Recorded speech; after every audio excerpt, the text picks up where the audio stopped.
The Epic of Gilgamesh is a Mesopotamian myth set in the kingdom of Uruk, present-day Iraq.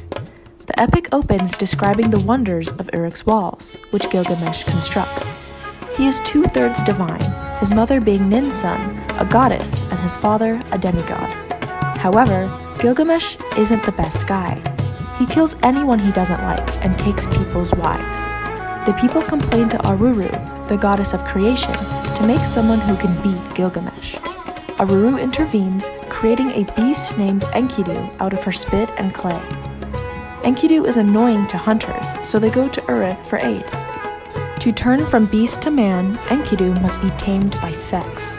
Shamhat, a temple priestess and sex workers, waits for Enkidu by lying in the grass. The two couple for 6 days and 7 nights. Afterwards, Enkidu is no longer recognized by animals. Shamhat tells him to go to Uruk, where Gilgamesh awaits. Before Enkidu arrives, Gilgamesh has 2 dreams. Both portray Enkidu as an object of love and marriage for Gilgamesh. There is much scholarly debate on the specific relationship of these two. When Enkidu arrives, Gilgamesh is in the middle of stealing someone's wife. With Enkidu being a good Samaritan, the two brawl it out until Ninsun declares a tie, calling them brothers. Gilgamesh, excited to finally find someone of equal strength, wants to go on an adventure to the cedar forest with Enkidu. However, Gilgamesh doesn't just want to explore. He wants to fight. More specifically, he wants to slaughter Humbaba, the guardian of the cedar forest. Both Ninsun and Enkidu object, stating its dangerousness, but Ninsun knows Gilgamesh won't take no for an answer, so she gives him a protection spell. Enkidu, of course, follows Gilgamesh. Returning to our theme of dreams, at the forest gates, Gilgamesh and Enkidu ask Shamash, the sun god, for guidance. Gilgamesh has 3 dreams, 2 of which being favorable. However, the 3rd dream is so scary that they pray to Shamash for protection. They commence their battle and win with Shamash's aid. Shamash sends 13 storms and Humbaba falls. Humbaba begs for mercy. Enkidu shows none. Humbaba warns that Gilgamesh will be punished before being killed. When Gilgamesh returns to Uruk and adorns his crown once more, Ishtar, the goddess of war and sex, falls in love. She asks for his hand, but he declines, pulling her into a rage. Ishtar releases the Bull of Heaven, which trampled the earth, opening cavities and killing hundreds. Enkidu and Gilgamesh manage to kill it, offering its heart to Shamash. Back to dreams, Enkidu dreams that the gods are meeting to decide their fate. The gods decree that Enkidu should die. Enkidu falls ill and curses both Gilgamesh and the adventure to the cedar forest.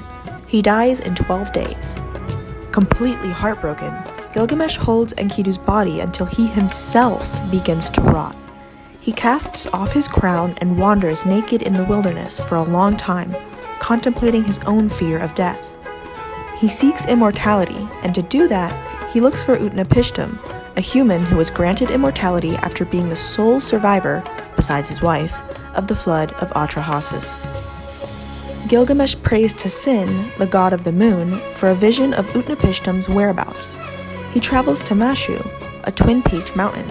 Humans were not allowed there, and because Gilgamesh was only 2/3 divine, he was sent away by a scorpion man. This man, however, guides Gilgamesh around the mountain to where Ut-Napishtim will be. After meeting with a barmaid, Siduri, and refusing to eat, sleep, or bathe, Gilgamesh finds Urshanabi, the boatman of Ut-Napishtim. They cross the waters of death to Ut-Napishtim's island. It's important to note that Gilgamesh has been crying the entire time. When they reach Ut-Napishtim, Gilgamesh relays his story and Ut-Napishtim makes a deal. If Gilgamesh can stay awake for a week, he will be granted immortality. Gilgamesh fails immediately, and to prove his failure, Ut-Napishtim has his wife bake a loaf of bread for every day Gilgamesh sleeps. There are 7 loaves of bread. Urshanabi is punished for bringing Gilgamesh by being forced to escort him back to Uruk.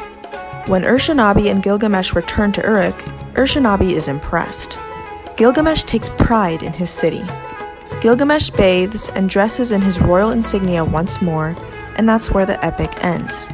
So let's think, did Gilgamesh actually accomplish anything? Although he does not get the immortality he sought after, he finds pride in his city upon return and ends his life crisis. What do you think?